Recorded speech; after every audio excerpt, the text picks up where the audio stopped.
नमस्ते, मी संदीप कुलकर्णी आपल्या सगळ्यांचं या स्मॉल व्हिडिओ सेक्शनमध्ये स्वागत करतो. आज आपण बोलणार आहोत ते पॅटर्न आणि कोरबॉच्या लाईफ बद्दल, अ, त्यांचा वापर किती वेळा आपण करू शकतो, नंबर ऑफ शॉट्स किती त्यावरती काढू शकतो, याच्यावरती आपण बोलणार आहे. तर कास्ट मध्ये हा पॅटर्न आणि कोरबॉची जी लाईफ असती, टूल लाईफ जिला आपण म्हणतो, ती साधारणपणे 1 लाखच्या दरम्यान असती. आणि अल्युमिनियम मध्ये ही साधारणपणे 50,000 ते 60,000च्या दरम्यान असते. कास्टॅनमध्ये ही साधारणपणे 80 ते 1 लाख या दरम्यान ही आपण ठेवू शकतो. आणि अल्युमिनियम मध्ये साधारण ही 50 ते 60,000 मध्ये असती.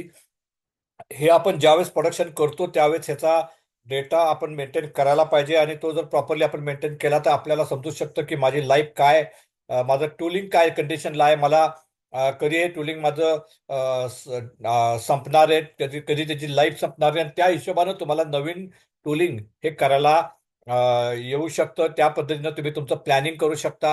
ह्याच्यामध्ये सगळ्यात महत्त्वाचा भाग असा आहे की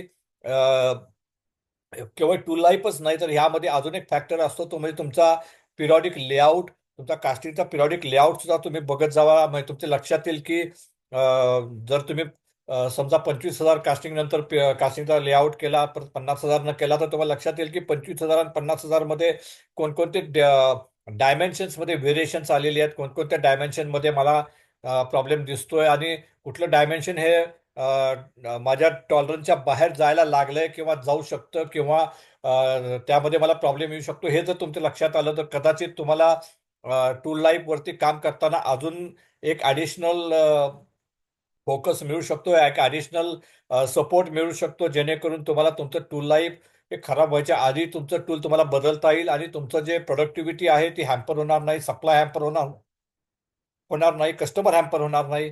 तर या सगळ्या गोष्टीचा नक्की वापर करा, उपयोग करा. रेग्युलरली टूल लाईफ मॉनिटर करा.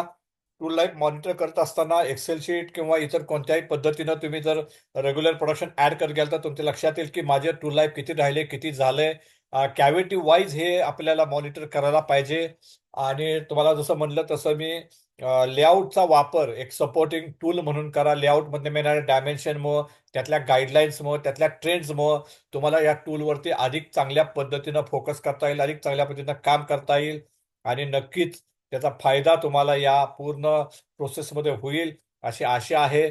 आणि मला खात्री आहे की तुम्ही तुमच्या फाउंड्रीमध्ये जे टूलचं लाईफ आहे ते तुम्ही मॉनिटर कराल आणि योग्य पद्धतीनं तुमचं टूल हे रिप्लेस कराल. या आशयाने मी आजचा हा व्हिडिओ संपवतो. खूप खूप धन्यवाद. Thank you very much.